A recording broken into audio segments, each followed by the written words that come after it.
Quisiera darle las gracias, hermanos, a los hermanos que han estado predicando antes de mí. Y bueno, es una gran responsabilidad la que tenemos. Es un gran privilegio también, hermanos, el de compartir este púlpito. Y bueno, para mí es algo hermoso, ¿verdad? No es mío, es de todos, y por eso todos tenemos la oportunidad de estar aquí y compartir. Este próximo agosto, hermanos, como ustedes saben, algunos de ustedes, nosotros cumplimos 35 años de estar casados. Y ha sido pues algo hermoso, ¿verdad? Para mí y mi esposa, nuestra familia, de ver nuestros nietos, de ver nuestro fruto, ¿verdad?, que se ha multiplicado. Y todo esto es algo tan bonito, hermoso, bendición de Dios. Y quiero que sepan, hermanos, que nos gozamos también de cada uno de ustedes cuando ustedes también cumplen sus aniversarios. Yo creo que estarían de acuerdo conmigo los varones cuando les digo yo que, ¿verdad?, qué hermosa es esa luna de miel. ¿Por qué? Porque, hermanos, yo me acuerdo cuando estaba recién casado, yo me sentía como el rey de mi casa. Mi esposa me trataba como de tal manera. Lo digo de una manera buena porque es que así sucedió. Pero luego llegó Valentín y las cosas cambiaron. Toda esa atención que yo tenía y que yo recibía, totalmente se cambió a él. Y no me estoy quejando, hermanos. Al contrario, fue una gran bendición Valentín en nuestra familia, y todo esto, como sabemos, es la herencia de Dios. Cuando yo pensé, hermanos, que ya todo esto iba a cambiar, aquí de repente llega el Virita. Dije yo, no, pues al rato crece Valentín y las cosas vuelven a la normalidad. ¿Cuál?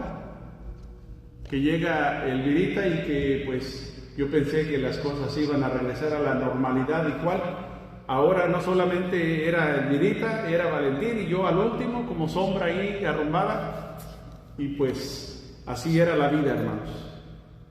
Los varones no los escucho decir amén. Pasaron 5 años, pensé yo, no, pues ahora sí las cosas van a regresar a la normalidad. Aquí nomás de repente que llega el rey Juan Carlos III. En el final, hermanos, me di cuenta que mis hijos iban siempre a superarme en todo. Ellos empezaron, como les decía, a tomar toda la atención, y pues al final me di cuenta que yo tenía que aceptar las cosas de esta manera. Tenía que dejarlos a ellos que tomaran el enfoque, y yo tomara ese segundo lugar, tercer lugar. Y ahora con los nietos, hermanos, pues se han de imaginar, la cosa nunca va a acabar, nunca va a terminar. Y ahora son los nietos de Valentín, al rato vienen los nietos de Juan Carlos, y luego al último los nietos de Elvirita, y pues creo que nunca voy a regresar a mi trono. Pero está bien, no hay problema. Como les digo, yo estoy contento, estoy feliz. Estoy feliz. ¿Por qué? Porque disfruto la presencia de cada uno de ellos. Han sido una gran bendición en mi vida. Y saben, hermanos, aprendí, ¿verdad?, a aceptar que era menos de mí y más de ellos. Y ese es el mensaje que hoy traemos, hermanos, en la palabra de Dios. Y eso fue lo que sucedió también, hermanos, en la vida de Juan el Bautista. Cuando Jesucristo, hermanos, vino a la vida de Juan el Bautista era un hombre, hermanos, era un hombre grande, famoso y poderoso.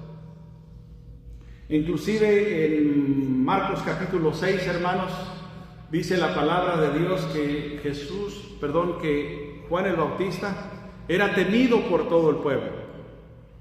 Era temido por todo el pueblo y hasta por el rey Herodes. Dice así en el versículo 20, que Herodes temía a Juan, sabiendo que era varón justo y santo, Y ustedes conocen la historia, hermanos. Juan el Bautista le dijo al rey Herodes que él no le pertenecía a esa mujer que tenía, puesto que era de su hermano. Juan el Bautista, hermanos, todos conocemos a este hombre. Lo conocemos por las Santas Escrituras. Todos conocemos lo que la palabra ha hablado acerca de él. Él era un hombre simple, su predicación era simple, era fácil. Les decía: arrepiéntanse, porque el reino de los cielos se ha acercado. Pero podría su predicación ser una predicación simple, hermanos, pero era poderosa y directa, porque no tenía pelos, como decimos a veces, en la lengua. A los fariseos les decía: generación de víboras, ¿quién les enseñó a huir de la ira venidera? Su predicación era directa y era poderosa. Y saben, hermanos, no se vestía como predicador, y tampoco su predicación era como si fuera de un sacerdote. Como ustedes saben, era hijo de Zacarías, por lo cual le correspondía ser sacerdote también. Bueno, así como se vestía, hermanos, tampoco olía como un hombre santo, porque de acuerdo a Mateo capítulo 3, versículo 4, dice la palabra de Dios que él se vestía de pelo de camello y tenía como un cinto de cuero alrededor de sus lomos, y sus comidas, hermanos, eran de langostas y miel silvestre. Él se había convertido, hermanos, en el primer siglo en un hombre poderoso. Era temido, era favorecido, era un hombre, todo el pueblo, dice, de Judea, de Jerusalén y de alrededor, hermanos, salían a escuchar a este hombre predicar la palabra. Podríamos decir, hermanos, que era el primer teleevangelista del primer siglo, sin pedir dinero.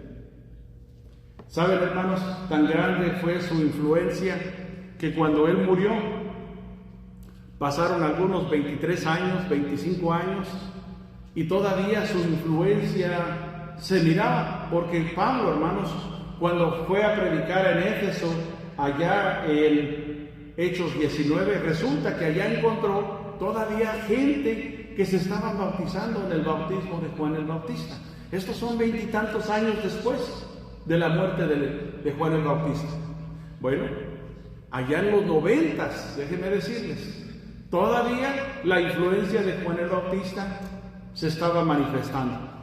Es por esta razón, hermanos, que el Evangelio de Juan, los primeros 3 capítulos fueron escritos, y entre esos capítulos habla mucho el apóstol Juan acerca de Juan el Bautista, porque mucha gente creía que Juan el Bautista era el Cristo. ¿Se imaginan ustedes? Tan grande fue la influencia de este hombre. Este hombre se convirtió en un hombre poderoso, en un hombre famoso. Y el apóstol Juan, hermanos, quería enseñarle a la gente realmente cuál fue la actitud de este hombre tan grande y famoso. Inclusive, hermanos, en el capítulo 1 de Juan, si ustedes tienen sus Biblias y la pueden abrir allí en el capítulo 1, el apóstol Juan, hermanos, nos enseñó que aunque era un hombre famoso y poderoso, vinieron los fariseos, hermanos, a preguntarle si él era el Cristo. Una mentirita le hubiera bastado para convertirse en más poderoso. Ya de por sí era famoso y poderoso, pero con el simple hecho que hubiera dicho: sí, yo soy el Cristo, se hubiera ganado más poder y más fama. Pero era sincero, hermanos, no era mentiroso, era sincero. Y les dijo, versículo 20, confesó y no negó, sino confesó: yo no soy el Cristo. ¿Saben? Al paso del tiempo, él tenía a sus discípulos, pero un día cuando vio a Jesús pasar, dijo: he aquí el Cordero de Dios que quita el pecado del mundo. ¿Qué es lo que estaba haciendo Juan ahí? ¿Saben, hermanos? Juan el Bautista bien pudo haberse quedado con todos los discípulos de él. Él acarreaba multitudes y multitudes de gente que lo seguía. Era famoso, era poderoso, era temido. Y bien, hermanos, se hubiera quedado con todos los discípulos. Pero ¿saben? Una de las cosas que él tenía es que él nunca había perdido de vista quién era él. Nunca se había equivocado, hermanos, a pesar de toda la fama, de todo el poderío. ¿Saben, hermanos? Es que este tipo de cosas embriagan a la persona. Nosotros, hermanos, el otro día estábamos estudiando en Marcos, el miércoles antepasado, acerca de cuando Cristo le dijo a los fariseos y a los escribas: tengan cuidado de los escribas, que les gusta, dijo él, les encantan los primeros asientos, les encantan los primeros lugares, aman las salutaciones del pueblo. Es que los fariseos, como los escribas y Juan el Bautista, hermanos, por el hecho de predicar la palabra de Dios, ganan para sí la admiración del pueblo. Toda persona que se para a predicar, hermanos, gana en sí un cierto favor, una cierta admiración de las personas que escuchan. ¿Y qué es lo que hicieron los escribas? ¿Y qué es lo que hicieron los fariseos? Se hicieron adictos a tal fama, a tal gloria, a tales saludos, a tal preferencia, a lo mejor dicho, a tal tratado. Llegaban a las cenas y pásele al frente, los sentaban al frente. Ese tipo de admiración, ese tipo de tratamiento, ese tipo de, ¿sí ven ustedes? A ellos les gustó, pero ¿a quién no le gusta que lo traten de esa manera? Bueno, déjenme decirles que Cristo, Él supo diferenciar y siempre actuaba de una manera humilde. En vez de que Él estuviera con los fariseos y los escribas y los grandes doctores de la ley, Él mejor decidía convivir acá con los pecadores. Los mismos fariseos decían, ¿verdad? ¿Qué tiene el Señor que come y bebe con los pecadores? Es que Él sabía, hermanos, su lugar. Él sabía su misión. Él sabía que Él había venido a salvar a los pecadores. Por lo consiguiente, allí era su lugar. Pero también, hermanos, trataba de ser humilde. Él dijo: yo no vine a que me sirvan, yo vine a servir y a dar mi vida en rescate por muchos. Él sabía cómo utilizar la gloria de los hombres. Él sabía hacerla a un lado. Él sabía a lo que había venido. Si le bajas un poquito, Elvira, al micrófono. Yo tengo que retirar de lejos para... Ahora sí.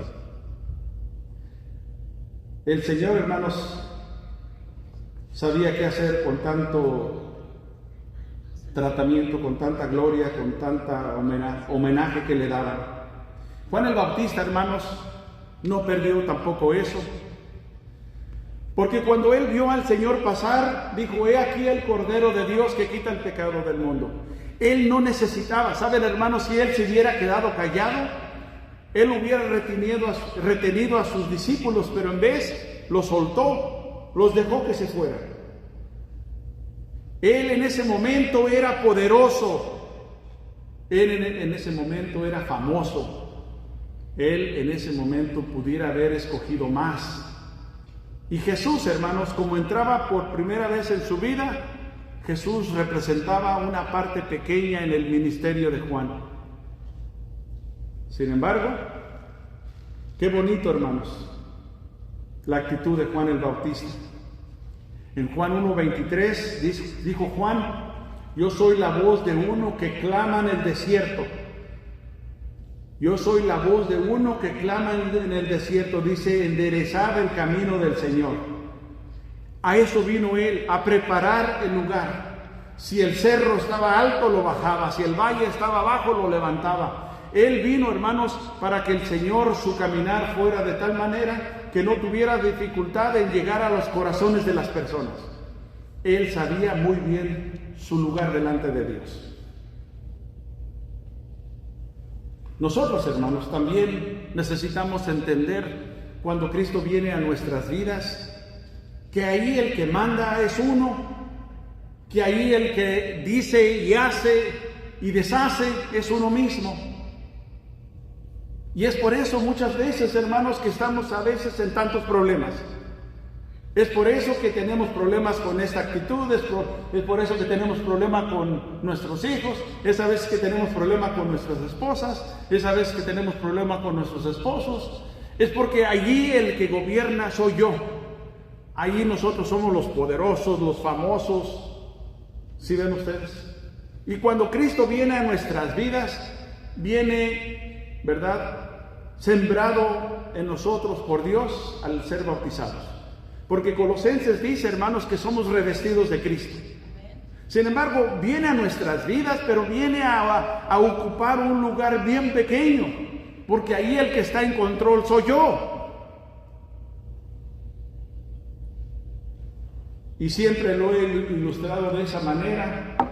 Me ayuda porque en todos los aspectos de mi vida, hermanos, como mi matrimonio, como mi familia, como mi trabajo, mi diversión, mi religión, mi fe, yo soy el que decido. Yo soy el que hago y deshago. Porque el que está en control soy yo. Yo soy el eje de esa rueda. Yo soy el que está en control. Y así es normalmente en la mayoría de los casos, hermanos. Cuando una persona por primera vez obedece el Evangelio, Cristo llega a ser una parte minuta en su vida, o miniatura en su vida. El que está en control es Él. El que dirige y deshace es Él. Y es por eso, hermanos, que llegamos a tener tantos problemas, tantos matrimonios en conflictos. ¿Por qué? Porque estamos dirigiendo la carreta o el carretón por nosotros mismos. Y necesitamos cambiar, hermanos. Necesitamos dejar que Cristo crezca en nuestras vidas. Necesitamos menos de mí y más de Él.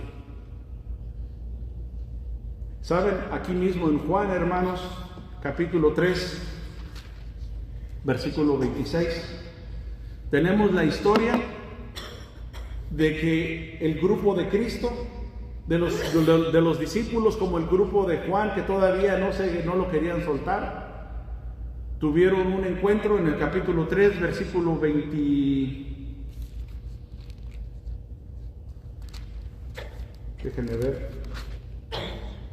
26. Dice así: y vinieron a Juan y le dijeron: Rabí, mira que el que estaba contigo al otro lado del Jordán, de quien tú diste testimonio, bautiza. ¿Y qué crees? Todos vienen a él. ¿Qué estaban haciendo los discípulos de Juan el Bautista? Sino tratando de meter ahí cizaña, de diciéndole: tú lo introduciste al mundo y ahora resulta que él está ganando más gente que tú. ¿Cómo la ves? Tiene más seguidores que tú. Juan el Bautista, hermanos, entendió bien el mensaje de Dios. Y saben, toda la fama, todo el poder y todo el crecimiento que él tenía, no lo quería para sí mismo, hermanos, sino para el Señor. Dice el versículo 27, no puede el hombre, así contestó Juan el Bautista, no puede el hombre recibir nada si no le fuere dado del cielo. En otras palabras, si el Señor, si Jesús está llamando tras sí tanta gente, es de Dios. Si el Señor está creciendo de tal manera, es de Dios. Y si a mí me están abandonando por seguirlo a Él, es de Dios. Él entendía eso. Él entendía que Él había sido enviado a preparar el camino. Y saben, hermanos, ese es un mensaje a veces tan finito que a veces no logramos nosotros entender. Y déjenme decirle a quién me refiero a nosotros los predicadores. Es que como Juan el Bautista, hermanos, a veces la atención intoxica. Nos volvemos adictos a la atención y de repente nosotros queremos la atención en vez de darle la atención a Dios. Y resulta que en el final somos nosotros. Nos paramos aquí no tanto para dar el mensaje de Dios, sino para ser vistos, para ser aplaudidos, para recibir esas palmaditas, buen mensaje. Y se nos olvidó dar el mensaje, se nos olvidó el enfoque, que nuestro trabajo es ser una voz que clama en el desierto. Esta parte del mensaje no estaba en mis notas, hermanos, pero necesitamos escucharla, porque cada vez que nos paramos aquí al frente, hermanos, es para glorificarlo a Él, no a nosotros mismos. Amén. Algo que Juan el Bautista supo entender y supo controlar, manejar muy bien. Y Juan el Bautista, hermanos, dice así en el versículo 28, vosotros mismos sois testigos de que dije yo no soy el Cristo. Él les dice desde un principio, se los dije, se los anuncié, se los revelé. Yo nunca dije que yo era el Cristo. Al contrario, Él vino para dar testimonio. Dice Él, yo no lo conocía. Bueno, sí lo conocía, era su primo segundo. Pero no lo conocía que Él era el Mesías. Habían rumores. Pero dijo Él, el que me envió a mí a bautizar me dijo, sobre quien veas descender el Espíritu Santo en forma corporal, ese es el que bautiza con el Espíritu Santo. Entonces, cuando vio Juan bautizar a Jesús y vio el Espíritu Santo bajar, ajá, dijo él, este es el Cordero de Dios que quita el pecado. Entonces lo conoció, que él era el enviado de Dios. Bueno, hermanos, si nosotros le preguntáramos a Juan el Bautista, bueno, entonces, ¿cómo te consideras tú? Y nos da la siguiente ilustración, versículo 29. Y dice él, el que tiene la esposa, pues es el esposo, y eso es algo que nosotros decimos, pues sí. Mas Juan, hermanos, está hablando de su tiempo, donde el esposo y el amigo del esposo eran los que estaban siempre al frente. Y luego ahí viene la esposa. Y dice él, en una ceremonia está el amigo del esposo, y está el esposo, y está la novia. Y dice él, yo no soy el esposo, yo no soy el novio. En esa ceremonia yo soy el amigo del novio. No sé si ustedes conocen la historia de Sansón, hermanos, pero Sansón, cuando allá se iba a casar, le dejó a la esposa, la novia prometida, se la dejó encargada al novio, al amigo del novio, y él se fue a trabajar, y cuando regresó resulta que la novia se casó con el amigo del novio. Así que era gran cosa. Y dice Juan el Bautista, yo no quiero la novia, es hermosa, pero yo no la quiero. La novia, hermanos, dice Efesios 5, que ya tiene su novio, ya tiene su esposo. Cristo es el esposo. Dice Juan el Bautista, yo no soy el esposo. Yo me conformo con ser el amigo del novio. Nosotros también, hermanos, al igual, necesitamos entender que cuando Jesús, hermanos, realmente entra en nuestras vidas y realmente lo dejamos crecer en nuestras vidas, Él es el que nos ayuda y guía nuestras vidas, hermanos. Sin la ayuda de Él, hermanos, sin su conversión, sin su transformación, sin su enseñanza a nosotros, hermanos, vamos a seguir teniendo problemas en nuestras vidas. Vamos a seguir con matrimonios conflictivos. Y solo porque nosotros no entendemos el plan de Dios del matrimonio en nuestras vidas, porque nosotros con nuestras experiencias, con nuestros razonamientos y con nuestros sentimientos, queremos guiar las cosas en la mejor manera que a nosotros nos parezca. Pero saben, hermanos, cuando nosotros entendemos la voluntad de Cristo en nuestras vidas y entendemos el plan de Dios del matrimonio, entendemos el plan de Dios en la familia, entendemos el plan de Dios mío en la comunidad, en el trabajo, en mi vida social, en la diversión, en los deportes, en todo, hermanos. Entonces el Señor nos guía de una manera más sana y mejor para poder funcionar como verdaderos cristianos en el mundo en el que vivimos. Pero sin Él estamos perdidos. Si no me lo cree, vea el porcentaje de divorcio que hay aquí en Estados Unidos o en nuestros países. Saben, hermanos, nuestros países ya no son los países de hace 40, 50 años, donde ahí estaban juntos los viejitos por la costumbre, no por amor, sufriendo dificultades, injusticias del machismo. Eso ya pasó, hermanos. También en nuestros países se están viendo divorcios increíblemente crecer. Necesitamos a Cristo, hermanos, en nuestras vidas. Necesitamos dejarlo crecer. Necesitamos que nosotros, hermanos, no tanto desaparecer, pero sí hay que quitarnos del camino y hay que dejarlo a Él que guíe nuestras vidas. Nosotros tuvimos nuestro tiempo, hermanos. Nosotros tuvimos la oportunidad de guiar nuestras vidas. ¿Y qué hicimos? Ahí no nos llenamos de tanto pecado. Eso fue lo que hicimos. Estrellamos el barco, el Titanic, nosotros lo hundimos, hermanos. Nuestros matrimonios, si no hubiera sido porque Cristo vino al rescate, sino como estuviera. Pero si lo dejamos, hermanos, a Él, realmente guiar nuestras vidas, más hermosos y armónicos van a vivir nuestros matrimonios. Mejores van a estar nuestras familias. Si nosotros realmente dejamos a Cristo, hermanos, guiarnos. Es necesario, hermanos, que nosotros le dejemos a un lado las riendas a Cristo, para que Él maneje, guíe nuestros matrimonios, nuestras vidas, y podamos, hermanos, de una manera sana, hacer la voluntad de Dios en nuestras vidas.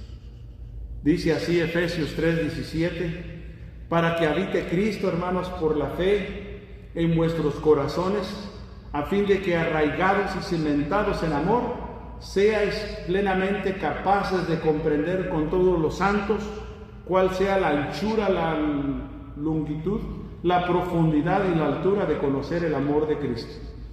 Cuando nosotros, hermanos, dejamos a Cristo al frente y lo dejamos guiarnos, hermanos, es así como nosotros, hermanos, en el final dejamos cumplir el propósito de Dios para nuestras vidas.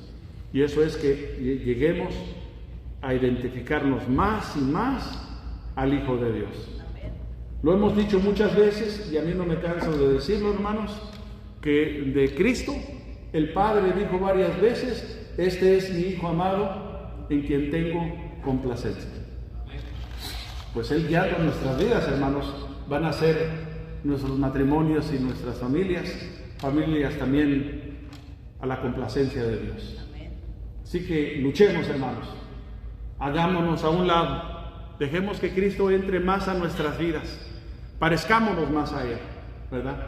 Quitemos más del humano mío y dejemos que Él guíe todo lo que nosotros hacemos en este mundo. Que el Señor los bendiga, hermanos.